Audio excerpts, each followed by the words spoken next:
Bom dia a todos, né? Todos já sabem aqui o motivo pelo qual nós estamos reunidos, né? A investigação se iniciou com duplo homicídio do senhor Washington, né? Washington Luiz Alves de Menezes e Lúcia Santana Pereira. Ainda teve como lesionado em uma tentativa de homicídio Lindon Johnson da Silva, isso no dia 29 de março. Antes de tudo, mas eu quero dar meu depoimento aí agora, isso não só como policial, mas como superintendente, que está, né, na verdade como superintendente, e dizer do orgulho de ser policial civil, de entender como se faz polícia civil, polícia judiciária, que diante das tensões, diante das pressões, a gente tem que fazer o nosso mistério de maneira profissional. A delegacia de homicídios foi pressionada, eu diria injustamente, nesses 60 e poucos dias, onde a gente, de maneira profissional, continuou no silêncio das investigações. Doutora Tatiana, presidente do inquérito, doutora Maíra, como titular da delegacia, chefe da delegacia, receberam pressões injustas, mas mesmo assim se manteve ali firme, fazendo trabalho silencioso, profissional, sem estar procurando a mídia para se promover e aí chegar verdadeiramente em quem cometeu os crimes. Porque não adianta a gente chegar em qualquer tipo de autoria. A gente quer chegar na autoria, verdadeiramente na autoria, e conseguir ajudar a justiça a condenar de maneira forte para que essas pessoas fiquem presas. E aí eu volto realmente na situação das investigações. No dia de hoje foram cumpridos 5 mandados de prisão, né? Mais 8 mandados de buscas e um 6º envolvido. E aí que só após a prisão desses 5 nós conseguimos chegar ao 6º elemento, que esse aí foi o executor do crime. Doutora Maíra e doutora Tatiana vai passar o detalhe para os senhores. E já agora pela manhã, o juiz do caso, né, do segundo tribunal do júri, já decretou a prisão desse sujeito, muito frio. E o que chega de maneira assim, pelo menos a mim, eu acho que também os outros delegados envolvidos, os delegados envolvidos, é a frieza de todos. Um deles, Nil Silvan, que eu acompanhei no primeiro interrogatório dele, junto com a doutora Tatiana, isso no domingo, né, um dia após ao crime, de maneira muito fria, jogando toda uma situação para uma realidade totalmente diferente dos fatos, né? E graças às investigações, volto a dizer, que vai ser detalhada, conseguimos comprovar o seu envolvimento.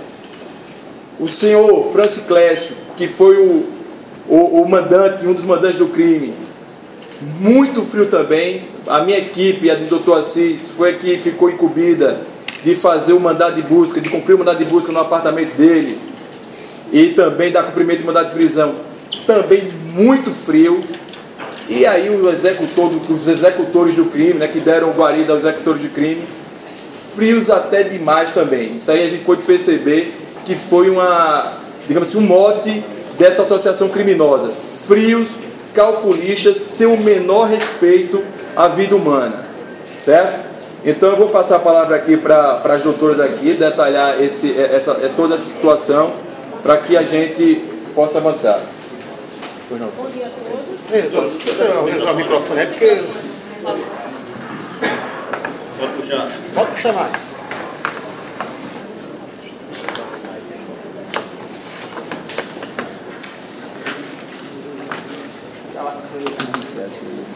Bom dia a todos. Eu gostaria inicialmente de ratificar o que foi falado aqui por Marcos Paulo e parabenizar toda a equipe da Delegacia de Homicídios, que estão de parabéns pela dedicação e pelo esforço, em nome aqui da doutora Tatiana Marcos, que incansavelmente trabalhou na elucidação desse caso, de forma brilhante, de forma inteligente, trabalhou na elucidação desse caso. Então eu gostaria de agradecer a todos os agentes, escrivães, a todas as pessoas que fazem parte da Delegacia de Homicídios, que puderam proporcionar esse momento agora de elucidação completa desse caso. Então, o caso, brilhantemente conduzido por doutora Tatiana, chegou hoje à sua conclusão, em que todas as pessoas, todas as ramificações foram presas no dia de hoje. Então, o crime começou a ser, de fato, vamos dizer, melhor elucidado com a prisão dos executores. que começaram a falar e a confessar a prática do crime. Então, os executores confessaram a prática do crime e, como o Dr. Marcos Paulo disse, de forma fria, de forma cruel e sendo uma motivação exclusivamente financeira para a prática desse crime. Então, nós até com o executor, né, com a segunda pessoa que foi presa posteriormente, ainda na data de hoje, mas após as prisões iniciais, que foi o executor do casal, nós verificamos e ele acabou por confessar a prática de um outro homicídio, ou seja, é uma pessoa acostumada a praticar homicídios, por isso que ele foi procurado pelo Gilmar para fazer a execução do casal. Então eu gostaria, só para finalizar, mais uma vez, parabenizar a equipe da Delegacia de Homicídios, que nos enche de orgulho, todos os policiais nos enche de orgulho, e dar os parabéns à doutora Tatiana, que conduziu a investigação, e passar a palavra para ela, para que ela detalhe sobre a operação.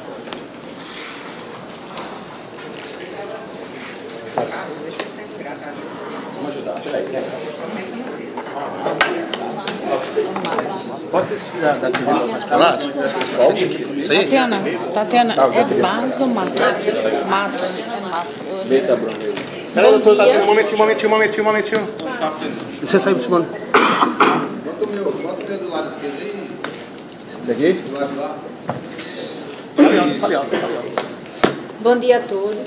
Eu vou começar ratificando o que Maíra disse, agradecendo a minha equipe da Delegacia de Homicídios pelo empenho no caso, especialmente a 3 policiais que vestiram a camisa desse caso, do começo ao fim, que é o Jefferson, Luna e o Bruno.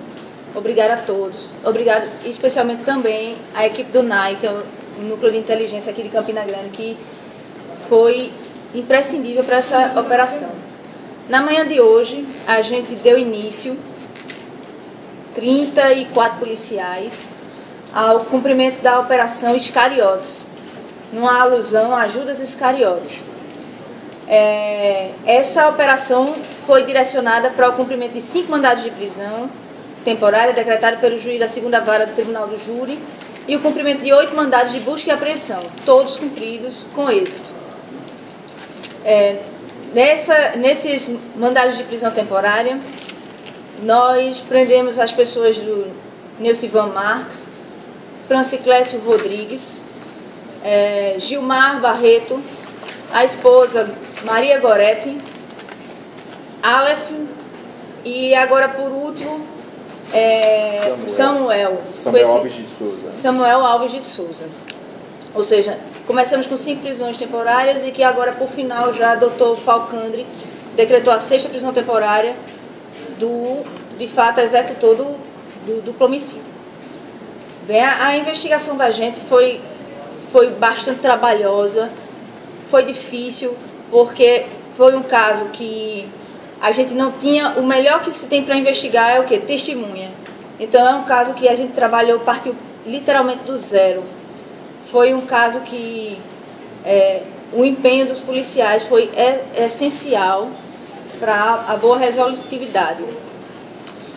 Nossa investigação foi calcada em informações trazidas pelos familiares, notadamente por pessoas que presenciaram situações estranhas que envolveram Neucivan, o Clécio e as vítimas.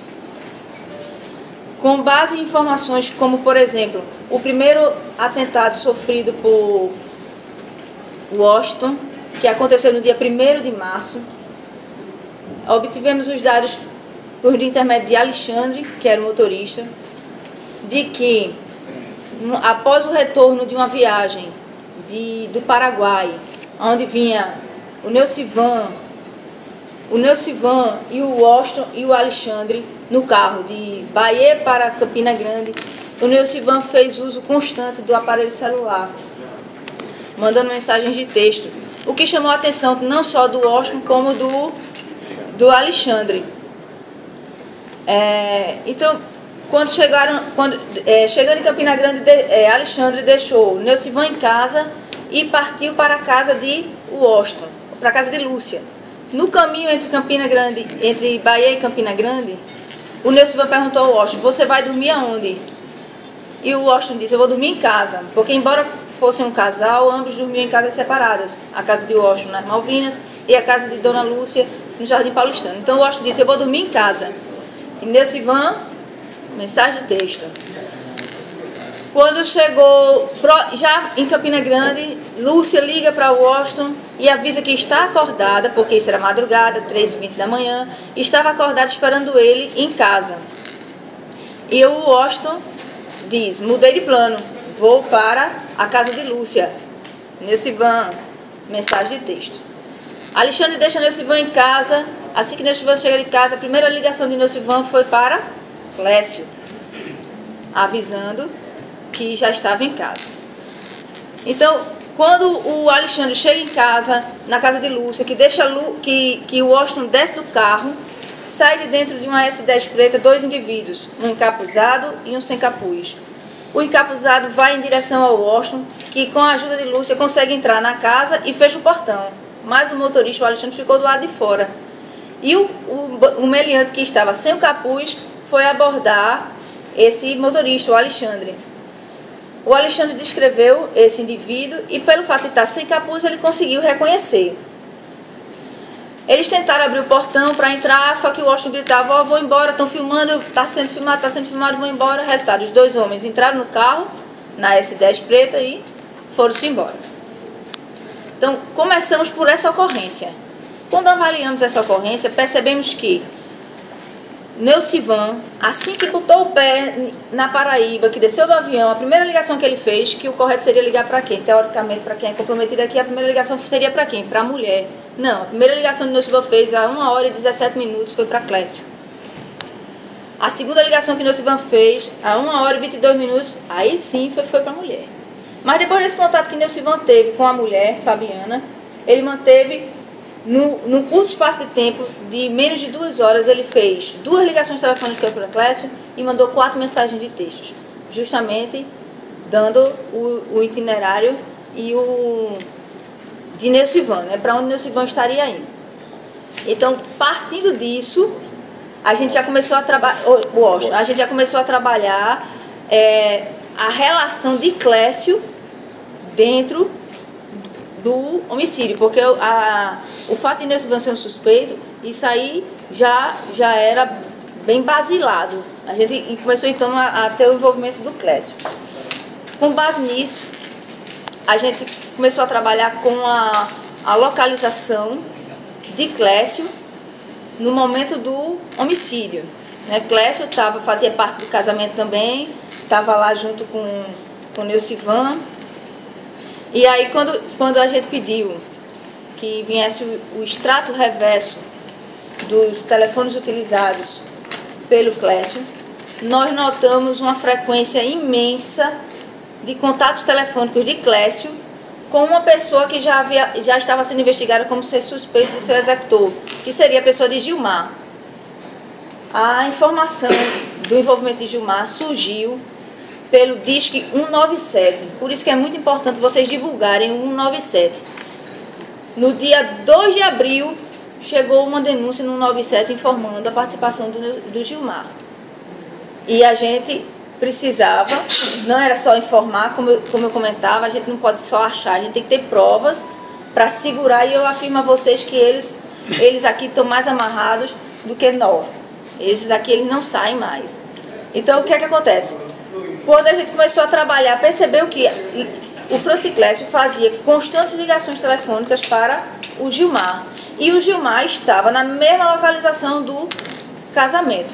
O que nos levou a ter a convicção maior do envolvimento de Gilmar, Clécio e do Neucivan, em virtude da primeira ocorrência do dia 1º de março, nesse episódio do duplo homicídio. O que foi identificado também é que existia uma triangulação de contatos de Clécio com Gilmar e uma terceira pessoa. Essa terceira pessoa, a gente postergou o máximo que pôde a execução da Operação Iscariotes, no intuito de identificar quem seria essa terceira pessoa, no caso a 4ª pessoa. Quem seria essa 4ª pessoa? E aí hoje, na oitiva do Gilmar, o Gilmar, quando confessou a participação no homicídio, declinou que essa 4ª pessoa seria justamente o Samuel, que está preso desde o dia 27 de maio, em virtude do cometimento de um crime de assalto, aqui no Jardim Tavares. Então, o doutor Marcos Paulo conseguiu diligenciar e trazer o Samuel para ser ouvido agora na delegacia, enquanto vocês aguardavam, e o Samuel, tranquilamente, com muita frieza, declinou o envolvimento dele no homicídio de Lúcia e de Washington, afirmando que, uma semana antes do casamento, foi abordado por Gilmar, que lhe propôs a participação no homicídio de um casal e pelo qual ele receberia a quantia de R$4.000. O Samuel topou, né, e disse que iria. Gilmar chamou Samuel porque Samuel, como a doutora Maíra já mencionou, já havia participado de um homicídio. E é uma pessoa que, como ele disse, né, eu seguro a onda. Então, esse que se garante, né? Se garante. O próprio Samuel falou isso. Ele disse, eu me garanto, então o Gilmar sabia que ele se garantia. Então, uma semana antes do casamento, no carro de Gilmar, que era um Celta branco, foi Gilmar, o Samuel e uma terceira pessoa para a casa de Lúcia, no bairro do Jardim Paulistano, onde eles iriam ali entrar na casa e executar o casal dentro da casa. Quando eles chegaram na casa, que foram abrir o portão, eles estavam com aqueles alicates grandes, o alarme foi disparado, eles se assustaram, entraram no carro e foram embora. 2 dias antes do casamento, Gilmar volta a procurar por Samuel e afirma que eles o casal iria estar presente no casamento que iria se realizar no Catolé e que seria a melhor ocasião para a execução do crime. Assim sendo, eles combinaram de, no início da noite, irem até o Catolé, nas proximidades da casa de festa, Casa Bela, e visualizar o local do crime e aonde seria a rota de fuga e aonde ficaria o Samuel escondido. Saíram da Vila Cabral de Santa Terezinha, aonde reside Gilmar. Saíram Gilmar, a esposa dele, Maria Gorete, que tinha conhecimento de que o pessoal estava indo praticar o homicídio, e o Samuca, que também morava na Vila Cabral de Santa Terezinha. Foram para o Catolé, circularam lá a casa de festa, visualizaram o carro de Washington, fizeram 4 passagens por lá, pararam na lanchonete, Gilmar comeu com o Gorete, conversaram sobre o crime na maior tranquilidade. A arma foi entregue por Gilmar ao Samuel. Quando deu 21h31, se não me falha a memória, Clécio liga para Gilmar e avisa, estão saindo. Gilmar desce com Samuel e Gorete no carro, deixa Samuel no terreno baldio que tem nas proximidades e Samuel desce a rua a pé. Quando Samuel já está na esquina, vê o casal chegando. Segundo o próprio Samuel, Lúcia acompanha o Washington na porta do motorista. Quando o Washington já está na porta do motorista, ela vai para o lado da porta do passageiro. Nessa hora, Samuel sai de trás de um carro e efetua 3 disparos de arma de fogo em direção à cabeça de Lúcia. Ele erra os disparos. Um dos disparos atinge o Lyndon Johnson, que é o vigia, que ele afirma que não teve intenção de atingi-lo. Acerta 2 tiros em Lúcia, embora ele tenha mirado na cabeça, esses tiros atingiram o pescoço dela. E ele vai em direção a Washington, contra quem efetua os outros 2 últimos disparos, que era um revólver calibre 38, com capacidade para 5 munições. Efetuados os tiros, ele foge e se esconde num aras que tem lá próximo ao Catolé. Liga para Gilmar e avisa, estou aqui, vem me buscar. Gilmar desce, inclusive ele avista quando Gilmar passa por ele, liga de novo para Gilmar e diz, para aí que eu vou entrar. Entra no carro e vão os 3. Gilmar, Gorete e Samuca de volta para a Vila Cabral de Santa Terezinha. Dentro do carro ainda, o Samuca devolve o 38 para Gilmar. Samuca informa que no dia seguinte recebeu R$500 e no outro dia recebeu R$1.500 e que cobrou a Gilmar o restante do dinheiro, os outros R$2.000. Só que o Gilmar dizia que ainda não tinha recebido o dinheiro do Clécio e que assim que recebesse, seria repassado. A questão do envolvimento do Neucivan, para ele foi realmente bem convincente, né, o caso ter acontecido no casamento dele. Mas nós temos o contato constante de Neucivan com o Clécio, antes e após o homicídio, uma preocupação constante dele.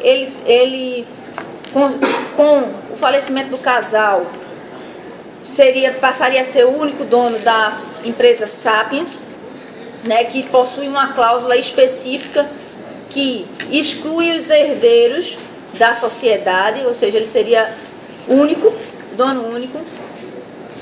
E tem um fator que foi percebido durante a investigação, que o casal Washington e Lúcia, quando estavam fazendo suas prestações de contas, a prestação verdadeira de contas, que era encaminhada a Neucivan, não era a verdadeira prestação de contas que acontecia.